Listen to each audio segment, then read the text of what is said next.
Hello friends, स्वागत है आपका मेरे यूट्यूब चैनल में। आज हम लोग पढ़ने वाले हैं कक्षा 5वीं विषय हिंदी से पाठ 22 महापुरुषों का बचपन। सबसे पहले हम पूरा पाठ समझेंगे, इसके बाद इसके सारे प्रश्न उत्तर आपको इसी वीडियो में बताने वाले हैं। तो चलिए पढ़ना शुरू करते हैं, वीडियो शुरू करते हैं। चैनल को सब्सक्राइब कीजिएगा, अपने दोस्तों को शेयर कीजिएगा, वीडियो को अंत तक देखते रहें ताकि सारी चीज़ें बहुत अच्छे से समझ आ सके। चलिए पढ़ते हैं। हमारे जीवन में बचपन सबसे महत्वपूर्ण माना गया है। इसी समय भविष्य की नींव पड़ती है। तो हमारा जो बचपन होता है, हमारा जो बचपना होता है, उसको जो है सबसे महत्वपूर्ण माना गया है और इसी से जो है हमारे भविष्य की जो नींव है वो पड़ती है। महान लोगों के बचपन में घटी घटनाएं प्रेरणा का काम करती है। ऐसी घटनाएं बड़ी स्वाभाविकता से बाल मन को सही दिशा में ले जाने से अपनी भूमिका निभाती है। तो जो हमारे जो महापुरुष हुए हैं जितने भी, उनके बचपन की जो घटनाएं हैं वो हमको क्या करती है, प्रेरणा प्रदान करती है, प्रेरणा देती है। उनसे हम बहुत सारी जो चीजें हैं वो सीख सकते हैं और ऐसी घटनाएं जो है स्वाभाविक रूप से हमारे जो बाल मन होते हैं उसको एक सही दिशा देने के लिए एक अच्छी अहम भूमिका यहाँ पर निभाती है। चलिए इसमें हम जो है 3 प्रसंग पढ़ने वाले हैं। अब पहला जो प्रसंग है उसको पढ़ते हैं। शाह जी अपने आश्रयदाता बीजापुर के सुल्तान के दरबार में जाने की तैयारी कर रहे थे। अब ये शाह जी कौन है? तो शाह जी है शिवाजी महाराज के पिताजी। तो शाह जी क्या कर रहे थे? अपने आश्रयदाता, आश्रयदाता मतलब आश्रय देने वाले, बीजापुर के सुल्तान के दरबार में जाने की जो है तैयारी कर रहे थे। उनके मन में विचार आया, क्यों ना शिवा को भी अपने साथ ले चलूं। अब शाह जी के मन में विचार आता है कि मैं तो जा रहा हूँ कहाँ, सुल्तान के दरबार में, तो मैं जो है शिवा को मतलब महाराज शिवाजी को जो है अपने साथ भी ले चल दूं, ऐसा करके जो है सोचते हैं। आखिर उसे भी तो एक न एक दिन इसी दरबार में नौकरी करनी है। शाह जी क्या सोचते हैं कि इसको भी मैं अपने साथ ले जाता हूँ ताकि वो कुछ वहां जा करके सीख सके। दरबार के नियम कायदों का ज्ञान भी उसे होगा और वहां जा करके वो जो है जो भी दरबार के जो नियम कायदे हैं उनको जो है सीख जाएगा, उसको ज्ञान हो जाएगा। उन्होंने आवाज लगाई, शिवा तुझे भी आज मेरे साथ दरबार में चलना है, जल्दी तैयार हो जा। यहाँ पर चित्र में देखिए। तो शाह जी जो है छत्रपति शिवाजी महाराज को आवाज देते हैं कि शिवा तुमको आज मेरे साथ कहाँ चलना है? दरबार चलना है। किसके दरबार में? बीजापुर के सुल्तान के दरबार में जाना है, जल्दी तुम तैयार हो जाओ। ऐसा करके पिता उसको आवाज लगाते हैं। पिता के आज्ञाकारी पुत्र ने आदेश सुना। शिवाजी महाराज जो है उनका जो बात है, उनका जो आदेश है वो सुनते हैं, तैयार हो जाते हैं। वह तुरंत तैयार हो गया। शिवाजी महाराज तुरंत जो है तैयार हो जाते हैं अपने पिताजी के साथ जाने के लिए, शाह जी के दरबार, सुल्तान के दरबार जाने के लिए। पिता पुत्र दोनों दरबार में पहुंचे। अब ये लोग जो है पिता और पुत्र, शाह जी और छत्रपति शिवाजी महाराज, यहाँ चित्र में देखिए दोनों जो है दरबार में पहुंच जाते हैं। किसके दरबार में? बीजापुर के सुल्तान के दरबार में ये जो है पहुंच जाते हैं। शाह जी ने सुल्तान के सामने झुक करके 3 बार कोरनिश की। कोरनिश का अर्थ क्या होता है? झुक करके सलाम करना, तो इसको बोला जाता है कोरनिश। तो जो शाह जी होते हैं छत्रपति शिवाजी महाराज के पिताजी, वो क्या करते हैं, ये जो सुल्तान है उनको जो है झुक करके सलाम करते हैं। फिर वे अपने पुत्र की ओर मुड़ करके बोले, बेटा ये सुल्तान है, हमारे अन्नदाता हैं, इन्हें प्रणाम करो। अब शाह जी क्या करते हैं, छत्रपति शिवाजी महाराज, यहाँ पर चित्र में देखिए, इसको समझिए। ये क्या बोलते हैं कि ये जो है हमारे सुल्तान है, इनको जो है तुम प्रणाम करो, सलाम करो, ऐसा करके। लेकिन निडर बालक ने कहा, पिताजी मेरी पूजनी तो मेरी माँ भवानी है, मैं तो उन्हीं को प्रणाम करता हूँ। छत्रपति शिवाजी महाराज जो है प्रणाम करने से मना कर देते हैं सुल्तान को और क्या बोलते हैं कि पिताजी मेरी तो पूजनी माँ भवानी है, माँ भवानी ही मेरी पूजनी है और मैं तो उन्हीं को प्रणाम करता हूँ, मैं जो है सुल्तान को प्रणाम नहीं करूंगा, ऐसा करके। पिता ने पुत्र की ओर आंखें तरेर करके देखा। अब पिताजी जो है शाह जी एकदम गुस्सा हो जाते हैं छत्रपति शिवाजी महाराज पर। फिर सुल्तान को संबोधित करते हुए कहा, बहुत विनम्र स्वर में कहा, हुजूर यह अभी बच्चा है, दरबार के तौर तरीके नहीं जानते, इसे माफ कर दीजिए। अब शाह जी जो है ये जो सुल्तान बैठे हैं उनसे माफी मांगते हैं कि हुजूर ये जो है अभी बच्चा है और दरबार के जो तौर तरीके उनको नहीं जानते, इसको माफ कर दीजिए, ऐसा करके वो जो है बड़े ही विनम्र भाव से उनसे प्रार्थना करता है, विनती करता है। घर लौट करके जब पिता ने अपने पुत्र को उसके व्यवहार के लिए डांटा तो उसने फिर कहा। अब दोनों फिर जो है अपने घर आ जाते हैं, शाह जी और छत्रपति शिवाजी महाराज। ये उनके बचपन की घटना है। तो जब ये जो है फिर से अपने घर लौटते हैं तो फिर से उनको डांट पड़ती है कि आपने जो है प्रणाम क्यों नहीं किया, ऐसा करके। तो छत्रपति शिवाजी महाराज फिर कहते हैं कि माता पिता गुरु और माँ भवानी के अलावा यह सर किसी के आगे नहीं झुक सकता। निडर बालक की बात सुनकर के पिताजी सन्न रह गए। अब फिर से शिवाजी महाराज क्या बोलते हैं कि मेरा जो सर है वो किसके किसके सामने झुकेगा, माता पिता गुरु और माँ भवानी के अलावा किसी के सामने मेरा जो सर है वो नहीं झुकेगा, ऐसा करके। और फिर शिवाजी की बात को सुनकर के उनके जो पिताजी हैं शाह जी एकदम सन्न रह जाते हैं, चकित रह जाते हैं। तो इस तरह से हमने जो है शिवाजी महाराज के बचपन का छोटा सा यहाँ पर प्रसंग देखा। चलिए अब दूसरा प्रसंग देखते हैं महात्मा गांधी जी का। ये भी समझते हैं और आपको इनको जो है सीखते जाना है, समझते जाना है। स्कूल में कक्षाएं लग रही थी। निरीक्षण के लिए शिक्षा विभाग के निरीक्षक आने वाले थे। अब कई बार क्या होता है कि जो शिक्षा विभाग के जो अधिकारी होते हैं वो अचानक से हमारे स्कूल में आ जाते हैं निरीक्षण करने के लिए। पढ़ाई कैसे चल रही है, बच्चे सीख रहे हैं कि नहीं सीख रहे हैं, सारी चीज़ों की जानकारी के लिए आते रहते हैं। तो ऐसे ही ये जो बात है वो जब महात्मा गांधी जी जब छोटे थे उस समय की जो है बात इस प्रसंग में हम पढ़ने वाले हैं। नियत समय पर वे आए। अब जो शिक्षा विभाग के जो निरीक्षक थे वे आ जाते हैं। एक कक्षा में उन्होंने विद्यार्थियों को 5 शब्द लिखने के लिए दिए। उन्होंने जो निरीक्षक जो आए थे उन्होंने जो है एक कक्षा में गए, उन्होंने विद्यार्थियों को 5 शब्द लिखने को दिया। उसमें से एक शब्द था कैटल, KETTLE। कैटल नाम का जो शब्द है उसको लिखने के लिए सभी छात्रों को बोला जाता है। मोहन ने यह शब्द गलत लिखा। मोहन यानी कि महात्मा गांधी जी ने ये जो कैटल शब्द था उसको जो है गलत लिखा था।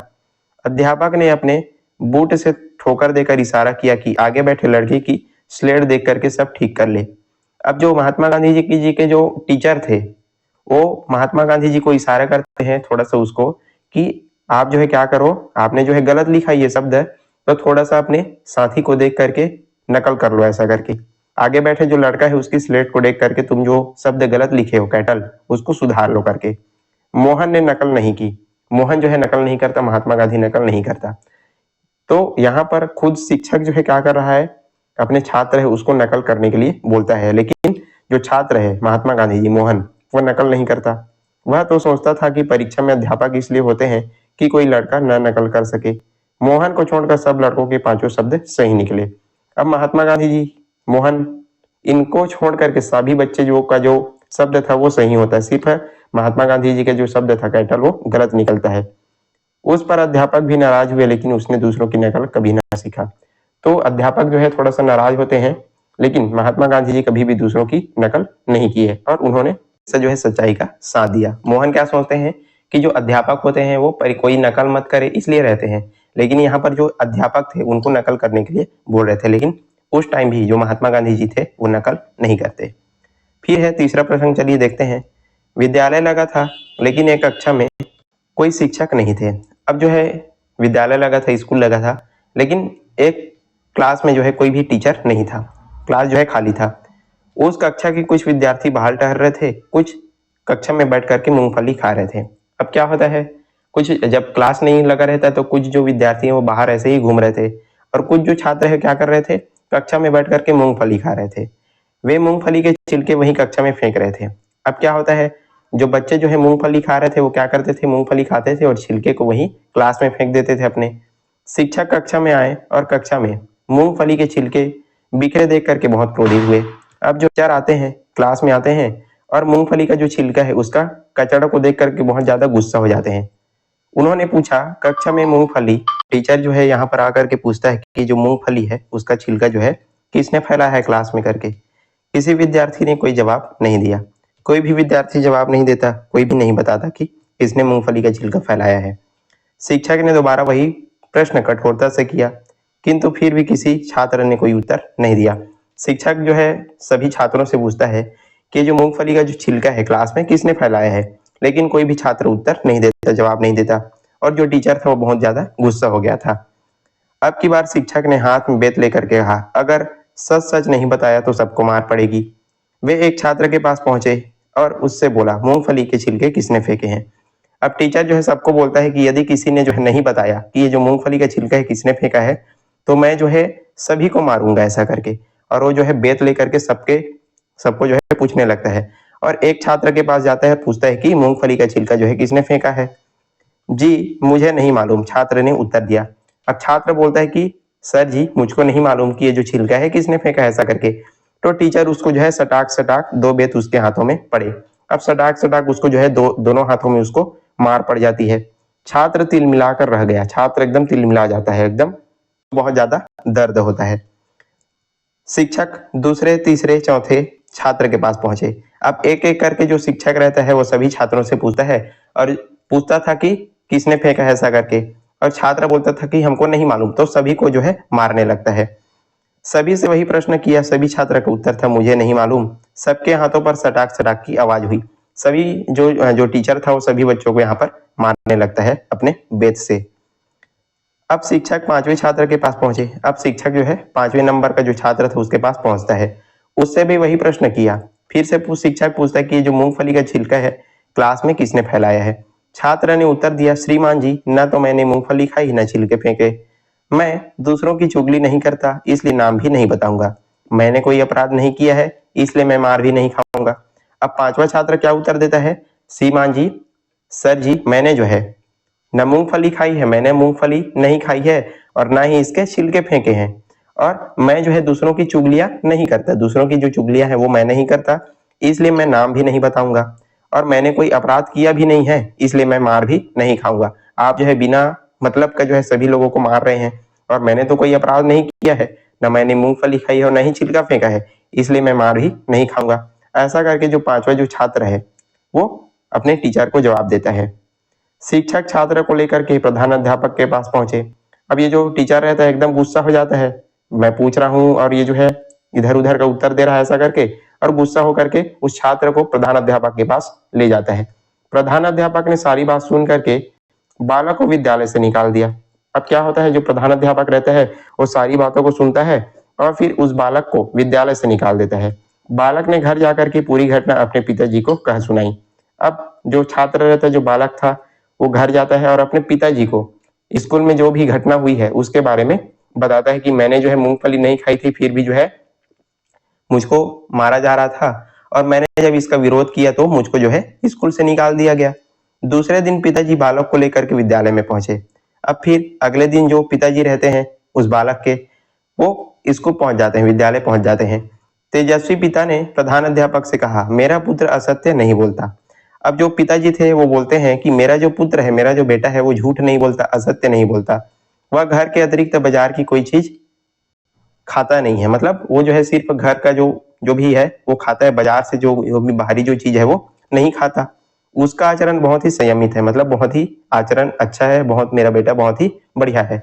मैं अपने पुत्र को विद्यालय से निकाल सकता हूँ, किंतु निरपराध होने से उसे दंडित होते नहीं देखा जा सकता। प्रधान अध्यापक जी शांत हो गए। अब पिताजी समझाते हैं कि मेरा बेटा जो है बिना गलती के उसको जो है सजा दी जा रही है, तो इसको मैं दंडित होते हुए नहीं देख सकता। ऐसा करके उसको जो है समझाते हैं। किसको समझाते हैं? प्रधान अध्यापक जी को। तो प्रधान अध्यापक जी शांत हो जाते हैं, चुप हो जाते हैं। यही बालक आगे चल करके लोकमान्य बाल गंगाधर तिलक के नाम से प्रसिद्ध हुआ। तो ये जो बालक कौन थे? ये जो बालक थे वो जो है लोकमान्य बाल गंगाधर तिलक जी थे, और उन्होंने जो है नारा दिया था, स्वतंत्रता मेरा जन्मसिद्ध अधिकार है और उसे मैं लेकर ही रहूंगा। तो ये जो प्रसंग है वो किसके बारे में था? बाल गंगाधर तिलक जी के बचपन के बारे का ये जो प्रसंग है वो हमने पढ़ा है। और यही जो है आगे चल करके कौन सा जो है नारा देते हैं, स्वतंत्रता मेरा जन्मसिद्ध अधिकार है और उसे मैं लेकर के रहूंगा। ये नारा किसका था? बाल गंगाधर तिलक जी का था। तो इस तरह से आपने जो है सभी प्रसंगों को पढ़ लिया और काफी सारी जो चीजें आपको सीखने को मिली होंगी। तो चलिए अब जो है शब्दार्थ की तरफ आगे बढ़ते हैं, फिर प्रश्न उत्तर इसका देखेंगे। तो आश्रयदाता किसको कहते हैं? आश्रय देने वाले के जो है आश्रयदाता कहते हैं। सन्न रह जाना मतलब आश्चर्य से मूर्ति के समान हो जाना, चुप हो जाना, एकदम आश्चर्य हो जाना, इसको क्या बोला जाता है? सन्न रह जाना। नियत मतलब होता है पहले से तय। तेजस्वी मतलब क्या होता है? तेज युक्त। यहाँ पर आप लिखेंगे तेज युक्त। कोर्निश मतलब क्या होता है? झुक करके सलाम करना, इसको क्या बोला जाता है? कोर्निश कहा जाता है। आंखें तरेरना मतलब होता है गुस्सा होना, और निरीक्षण मतलब होता है जांच करना। तो इसमें आप जो है भर देंगे। चलिए अब इसके प्रश्न अभ्यास हम देखते हैं। प्रश्न अभ्यास से यहाँ पर पहला प्रश्न आपको पूछा जा रहा है कि नीचे लिखे प्रश्नों के उत्तर लिखो। इसमें पहला प्रश्न है, शाह जी कहाँ जाने की तैयारी कर रहे थे? हमने पाठ में बहुत अच्छे से आपको समझा दिया, आप बहुत अच्छे से पाठ पढ़ चुके हैं। प्रश्न उत्तर बहुत ही सरल है, आसानी से आप इसका उत्तर दे पाएंगे। तो इसका उत्तर आप लिख सकते हैं, शाह जी अपने आश्रयदाता बीजापुर के सुल्तान के दरबार में जाने की तैयारी कर रहे थे। हमने पाठ में इसको पढ़ा है कि जो शाह जी थे, शिवाजी छत्रपति शिवाजी महाराज के पिताजी शाहजी वो कहाँ जा रहे थे? बीजापुर के सुल्तान के दरबार में जो है जाने की तैयारी कर रहे थे और इसी को आपको उत्तर में लिख देना है। फिर है प्रश्न 2, बालक मोहन ने कौन सा शब्द गलत लिखा था? कौन सा शब्द वो जो है गलत लिखे थे? तो पाठ में हमने इसको पढ़ा है। बालक मोहन ने कैटल शब्द KETTLE कैटल शब्द इसको जो है गलत लिखा था, तो इसी को आपको उत्तर में लिख देना है। तीसरा प्रश्न, निडर बालक शिवा की बात सुनकर पिता पर क्या प्रभाव पड़ा होगा? निडर बालक शिवा मतलब जो छत्रपति शिवाजी महाराज, उसकी बातों को सुनकर के पिताजी पर क्या प्रभाव पड़ा, ये आपको पूछा जा रहा है। तो आप उत्तर दे सकते हैं, निडर बालक शिवा की बात सुनकर के पिताजी सन्न रह गए, मतलब एकदम आश्चर्य से एकदम मूर्ति के समान हो गए, उसको कुछ भी समझ में नहीं आ रहा था, तो सन्न रह जाते हैं उनके पिताजी। फिर चौथा प्रश्न, कक्षा के 5वें छात्र ने जवाब में क्या कहा? तो जस्ट अभी हमने इसको आपको समझाया है, तो उसी को आपको लिखना है। उत्तर आप लिखेंगे, कक्षा के 5वें छात्र ने जवाब में कहा कि श्रीमान जी, न तो मैंने मूंगफली खाई न छिलके फेंके, मैं दूसरों की चुगली नहीं करता, इसलिए नाम भी नहीं बताऊंगा, मैंने कोई अपराध नहीं किया है, इसलिए मैं मार भी नहीं खाऊंगा। तो जो 5वां छात्र था कौन था? हमने लास्ट में पढ़ा, बाल गंगाधर तिलक। तो ये जो है अपने टीचर से क्या कहते हैं कि श्रीमान जी, मैंने मूंगफली नहीं खाई है और न ही इसके छिलके फेंके हैं, और मैं जो है दूसरों की चुगलियां भी नहीं करता, इसलिए नाम भी नहीं बताऊंगा, और मैंने तो कोई अपराध किया भी नहीं है, इसलिए मैं मार भी नहीं खाऊंगा। तो इस तरह से जो कक्षा का जो 5वां छात्र है वो अपने टीचर को जवाब देता है। आप उत्तर लिखते जाएंगे। 5वां प्रश्न, तेजस्वी पिता ने प्रधान अध्यापक से अपने पुत्र के संबंध में क्या कहा? तो जब उसको जो है बालक को स्कूल से निकाल दिया जाता है, तब पिताजी प्रधान अध्यापक जी से क्या कहते हैं? तो उसके पिताजी कहते हैं, तेजस्वी पिता ने प्रधान अध्यापक से कहा, मेरा पुत्र असत्य नहीं बोलता, मतलब मेरा जो बेटा है वो झूठ नहीं बोलता, और ये जो है घर के अतिरिक्त बाहर की, मतलब बाजार की कोई भी चीज नहीं खाता, सिर्फ घर का जो भी है वो खाता है, बाहर से कोई भी ये जो चीज है वो नहीं खाता। उसका आचरण बहुत ही संयमित है, और मैं अपने पुत्र को आपके विद्यालय से निकाल सकता हूँ, किंतु निरपराध होने पर उसे दंडित होते नहीं दे सकता। मेरा जो पुत्र है किसी प्रकार का कोई अपराध नहीं किया है, और उसको जो है बिना मतलब का स्कूल से निकाल दिया गया है, ये अच्छी बात नहीं है, मैं उसको जो है दंडित होते नहीं देख सकता। तो इस तरह से जो है तेजस्वी पिता, जो बाल गंगाधर तिलक के जो पिताजी हैं, वो प्रधान अध्यापक जी से अपने पुत्र के संबंध में इस तरह बात करते हैं। अब चलिए दूसरा प्रश्न देखते हैं, किसने किससे कब कहा? किसने किससे, और इसमें एक चीज और है, कब कहा, ये भी आपको इसमें उत्तर में देना है। तो पहला प्रश्न आपको पूछा जा रहा है कि तुझे भी मेरे साथ दरबार में चलना है, तो ये जो है किसने किससे और कब कहा? तो इसका उत्तर आप लिख सकते हैं बहुत ही सरल तरीके से, शाहजी अपने पुत्र शिवाजी महाराज से सुल्तान के दरबार में जाते समय कहा। जब वो जो है सुल्तान के दरबार में जा रहे थे, तो शिवाजी को भी साथ चलने के लिए कहते हैं कि तुझे भी मेरे साथ दरबार में चलना है। तो शाहजी ने अपने पुत्र शिवाजी से सुल्तान के दरबार में जाते हुए समय ये जो है वाक्य कहते हैं। अगला देखते हैं, मेरा पुत्र असत्य नहीं बोलता, ये किसने किससे और कब कहा? तो बाल गंगाधर के पिताजी ने प्रधान अध्यापक से कहा। जब जो है बाल गंगाधर को स्कूल से निकाल दिया गया था, तब ये जो वाक्य है वो बोला जाता है कि मेरा पुत्र असत्य नहीं बोलता। बाल गंगाधर जी जो उनके पिताजी हैं वो बोलते हैं कि मेरा जो पुत्र है वो असत्य नहीं बोलता। तो इस तरह से आपको जो है उत्तर इसका देते जाना है। तीसरा देखते हैं, हुजूर यह अभी बच्चा है, तो ये जो है किसने कहा, किससे कहा और कब कहा? शाहजी ने बीजापुर के सुल्तान से कहा। और कब कहा? जब जो है शिवाजी उसे प्रणाम करने से मना कर देते हैं। जब उनको बोला जाता है कि ये जो सुल्तान है उनको प्रणाम करो, तो छत्रपति शिवाजी महाराज प्रणाम नहीं करते, तो उसी समय कहा जाता है कि शाहजी जो उनके पिताजी हैं वो कहते हैं बीजापुर के सुल्तान से कि ये जो है अभी बच्चा है उसको क्षमा कर दीजिए, माफ कर दीजिए, इस तरह से। फिर है अगला घ नंबर, मैं दूसरों की चुगली नहीं करता, किसने किससे और कब कहा? बाल गंगाधर तिलक ने अपने शिक्षक से कहा। और कब कहा? जब जो है शिक्षक ने पूछा कि ये जो मूंगफली का छिलका है किसने फेंका है, तो उस तरह से कहा जाता है कि मैं जो है दूसरों की चुगली नहीं करता। आप जो है इसका उत्तर लिखते जाएंगे। चलिए अब जो है प्रश्न तीसरा देखते हैं, सोचो और लिखो। आपको सोच करके इसका जो उत्तर है वो देना है। पहला प्रश्न आपको पूछा जा रहा है कि शिवाजी अपने पिता का सम्मान करते थे, पर उन्होंने दरबार में अपने पिता का आदेश नहीं माना, उन्होंने ऐसा क्यों किया? छत्रपति शिवाजी महाराज जो है अपने पिताजी का सम्मान करते थे, लेकिन जब उसको जो है सुल्तान के दरबार में ले जाया जाता है तब वो जो है अपने पिताजी का आदेश नहीं मानते, तो उन्होंने ऐसा क्यों किया? आपको सोच करके इसका उत्तर देना है। तो इसका उत्तर आप लिख सकते हैं, शिवाजी मानते थे कि माता पिता, गुरु और माँ भवानी के आगे उसका जो सिर है वो किसी के आगे नहीं झुक सकता, इसी कारण से वो जो अपने पिताजी की जो बात है वो नहीं मानते। तो आप इसका उत्तर ऐसे ही लिखेंगे। प्रश्न नंबर 2 है, बालक मोहन ने अध्यापक का इशारा पाकर भी नकल नहीं की। यदि तुम मोहन की जगह होते तो भी तुम क्या करते?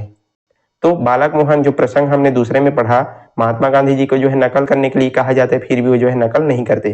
तो यदि आप महात्मा गांधी जी की जगह होते, यदि आप मोहन की जगह होते तो आप क्या करते, ये आपको पूछा जा रहा है। तो आप उत्तर लिख सकते हैं, यदि हम मोहन की जगह होते तो नकल नहीं करते। इस तरह से आपको उत्तर देना है। कुछ बच्चे यहाँ पर लिख देंगे कि हम भी, यदि हम होते तो हम जो है नकल कर लेते। तो ये जो है बिल्कुल गलत हो जाएगा, आपको ऐसा नहीं करना है। आपको नकल बिल्कुल भी नहीं करना होता। जो भी आपको करना है अच्छे से पढ़ाई करके जाना है, नकल नहीं करना होता। चलिए अब जो है भाषा तत्व और व्याकरण से जो प्रश्न उत्तर है उनको हम देखते हैं। उससे पहले यदि आपको वीडियो पसंद आ रहा है तो लाइक करने हैं और चैनल को सब्सक्राइब कर देना है ताकि हमको मोटिवेशन मिलता रहे। चलिए भाषा तत्व और व्याकरण से पहला प्रश्न देखते हैं। नीचे लिखे शब्दों और मुहावरों को वाक्य में प्रयोग करो। आपको जो भी मुहावरा दिया गया है, शब्द और मुहावरा, उनका आपको वाक्य में प्रयोग करना है। चलिए पहला यहाँ पर दिया गया है कोर्निश करना। तो इसका अर्थ क्या होता है? कोर्निश करना मतलब होता है झुक करके सलाम करना। हमने आपको पाठ में समझाया है। तो कोर्निश करना, इसका अर्थ होता है झुक करके सलाम करना। वाक्य प्रयोग आप कैसे करेंगे? शाह जी ने बीजापुर के सुल्तान के सामने झुक करके कोर्निश की। इस तरह से आप वाक्य प्रयोग कर सकते हैं, या अपने तरीके से भी कुछ भी आपको यदि अच्छा लगे तो आप वाक्य बना सकते हैं। तो इस तरह आपको इनका वाक्य प्रयोग करते जाना है। शाह जी ने बीजापुर के सुल्तान के सामने झुक करके कोर्निश की। फिर दूसरा है तिल मिलाना। तो दर्द से छटपटाना। तिल मिलाना का अर्थ क्या होता है? दर्द से छटपटाना। तो इसका वाक्य प्रयोग कैसे करेंगे? शिक्षक का डंडा पड़ते ही छात्र तिल मिलाने लगा। मतलब जैसे ही टीचर ने डंडा मारा तो जो छात्र थे वो एकदम तिल मिलाने लगते हैं। इस तरह आप वाक्य प्रयोग कर सकते हैं। फिर है तीसरा, देखते हैं आंखें तरेरना। मतलब क्या होता है? गुस्सा होना। तो शाह जी ने अपने पुत्र शिवाजी को आंखें तरेर करके देखा। इस तरह आप इनका वाक्य प्रयोग करते जाएंगे। चौथा है सन्न रह जाना। मतलब अवाक रह जाना, एकदम चुप हो जाना। महेश की बात सुन करके सब अवाक रह गए, मतलब सब एकदम चुप हो गए। तो आप जो है इनका अर्थ लिख करके वाक्य प्रयोग करते जाएंगे। चलिए अब अगला प्रश्न इसका देखते हैं हम। तो यहाँ पर सबसे पहले आपको समझना है, समझो। दाता शब्द का अर्थ है देने वाला। तो प्रश्न 2 आपको पूछा जा रहा है कि दिए गए शब्द समूहों के लिए दाता शब्द का प्रयोग करते हुए उसको शब्द लिखो। जैसे कि दान देने वालों को क्या बोलते हैं? दानदाता। तो इसी तरह आपको जो भी शब्द यहाँ पर दिया गया है उनमें दाता जोड़ करके लिखते जाना है। बहुत ही सरल है। जैसे आश्रयदाता, तो आश्रय देने वाला, इसको क्या बोलते हैं? आश्रयदाता। तो इसी को आपको लिख देना है आश्रयदाता करके। अन्न देने वाला क्या लिखेंगे? अन्नदाता लिख देंगे। जन्म देने वाला, इसको क्या लिखेंगे? जन्मदाता। कर देने वाला, तो इसको क्या लिखेंगे? करदाता। और शरण देने वाला, तो इसको आप क्या लिखेंगे? शरणदाता। तो बहुत ही सरल है, इसको आप आसानी से कर सकते हैं। आश्रयदाता, अन्नदाता, जन्मदाता, करदाता, शरणदाता। इस तरह से आपको लिखते जाना है। चलिए अब प्रश्न 3 समझिए। निम्नलिखित अवतरण में जहां जहां अशुद्धि हो उन्हें शुद्ध करके अवतरण पुनः लिखो। कुछ कुछ जो शब्द हैं वो जो है गलत हैं, तो गलत को आपको सुधार करके लिखना है। तो चलिए इसको समझते हैं। राजेंद्र प्रसाद लिखा है, तो अपने गांव जीरादेई जा रहे थे। ते प्रसाद लिखा है, वो कैसे हो जाएगा? ये जो है गलत है। तो इसको आप कैसे लिखेंगे? प्रसाद करके इसको आपको सही करके लिखना है। फिर है नौका। नौका ये जो है फिर से गलत है, तो इसमें आपको कैसे लिखना है? नौका लिखना है, नौका करके। फिर मैं एक मुसाफिर हूं, तो ये जो मुसाफिर है वो भी गलत लिखा है। मुसाफिर ऐसे लिखा जाता है। मम्मी छोटी की मात्रा मुंह सा और फिर इस तरह से आपको इसको सुधार करके लिखते जाना है। सिगरेट, सिगरेट ये भी गलत लिखा है। ये कैसे हो जाएगा? सिगरेट। इस तरह आपको लिखते जाना है। सुलगाई ये भी जो है गलत है, तो सुलगाई में जो है समय छोटी की मात्रा रहेगा, सुलगाई। उसके धुएं से राजेंद्र बाबू को खांसी उभर आई। खांसी भी जो है गलत है, ये आपका क्या हो जाएगा? खांसी हो जाएगा, खांसी उभर आई। जब सिगरेट, तो ये सिगरेट है, इसको फिर से सिगरेट करके आपको सुधार करके लिखना है। गंध असह्य हो गया तब राजेंद्र, यहाँ पर क्या लिखा है? राजेंद्र लिखा है, तो इसको आप क्या लिखेंगे? राजेंद्र बाबू ने उस मुसाफिर, क्या लिखा है यहाँ पर? मुसाफिर है, तो इसको फिर से आपको सुधार करके लिखना है, मुसाफिर करके। यह सिगरेट आपका ही है ना? जवाब मिला, तो मिला भी यहाँ पर है जो है गलत है। मिला में छोटी मात्रा, मिला। इस तरह से मेरी नहीं तो क्या आपकी है? राजेंद्र बाबू हो गया फिर से, तो यहाँ पर राजेंद्र बाबू बोले तो यह धुआं, आपका धुआं भी गलत है, धुआं में छोटी मात्रा रहेगा, धुआं करके आपको लिखना है आपका युवा, इसे आप अपने पास ही रखिए। तो जो जो त्रुटियां हैं उनको आपको जो है सुधार करके लिखते जाने हैं, इसको आपको थोड़ा सा ध्यान से करना है, हमने थोड़ा सा आपको बता दिया है। चलिए अब जो है इसमें हम प्रश्न 4 देखते हैं। इन उदाहरणों के समान पर, की, में, ने और को, इन शब्दों का प्रयोग करते हुए आपको एक एक वाक्य बनाना है। चलिए बनाते हैं। इसका जो वाक्य है वो अपने तरीके से भी बना सकते हैं। आपको क्या करना है, पर, की, में, ने और को, 1 2 3 4 और 5, तो इनका जो है प्रयोग करते हुए आपको एक एक वाक्य बनाना है। जैसे पहला वाक्य आप क्या लिखे, पर का उपयोग करके, मेज पर पुस्तक है। पर का उपयोग हमने किया और क्या वाक्य बनाया, मेज पर पुस्तक है। फिर विज्ञान की किताब पढ़ो, की का प्रयोग करके हमने क्या बनाया, विज्ञान की किताब पढ़ो। तो इस तरह आपको वाक्य प्रयोग कर, मतलब आपको एक एक वाक्य बनाते जाना है। आप इसको अपने मन से भी कर सकते हैं और इसको भी आप लिख सकते हैं। फिर में का प्रयोग करते हुए कैसा वाक्य बनाना है, डिब्बे में मिठाई रखी है, डिब्बे में मिठाई रखी है। उसके बाद ने का प्रयोग, राहुल ने क्रिकेट खेला, राहुल ने का प्रयोग करते हुए क्या बनाया, राहुल ने क्रिकेट खेला। रमेश को का प्रयोग करके हमने क्या बनाया, रमेश को पत्र लिखा। तो इस तरह से आपको एक एक वाक्य इसमें बनाना था और ये आपका जो उत्तर है कंप्लीट हो जाता है। चलिए अब प्रश्न 3 देखते हैं। निम्नलिखित शब्दों में से स्त्रीलिंग और पुल्लिंग दोनों शब्दों को जो है अलग अलग छांट करके लिखना है। कौन सा स्त्रीलिंग है और कौन सा पुल्लिंग है, इसमें से आपको लिखना है। तो स्त्रीलिंग इसका क्या क्या हो जाएगा, सीसी, इलायची, मोटी घास, मोटी और घास, ये आपका स्त्रीलिंग के अंतर्गत लिखना है। और पुल्लिंग में आप लिखेंगे मेढक, युवक, बूढ़ा और मुहल्ला, ये आपका जो है पुल्लिंग हो जाएगा। तो इस तरह से आपको लिखते जाना है। और यहीं पर आज का ये जो हमारा है जो वीडियो है कंप्लीट होता है। हमने पूरा पाठ, सारे जो प्रश्न उत्तर शब्दार्थ सभी को बहुत अच्छे तरीके से आपको समझा दिया। आई होप आपको सारी चीजें अच्छे से समझ में आ गई होगी। वीडियो पसंद आए तो लाइक करना है, ज्यादा से ज्यादा शेयर करना है अपने दोस्तों के साथ, और चैनल पर नए हैं तो जरूर आपको सब्सक्राइब कर लेना है ताकि इसी तरह के जो वीडियो है आपको देखने को मिलता रहे। चलिए आज के लिए बस इतना ही, मिलते हैं इसी प्रकार के अन्य वीडियोस के साथ, तब तक के लिए पढ़ते रहिएगा। धन्यवाद।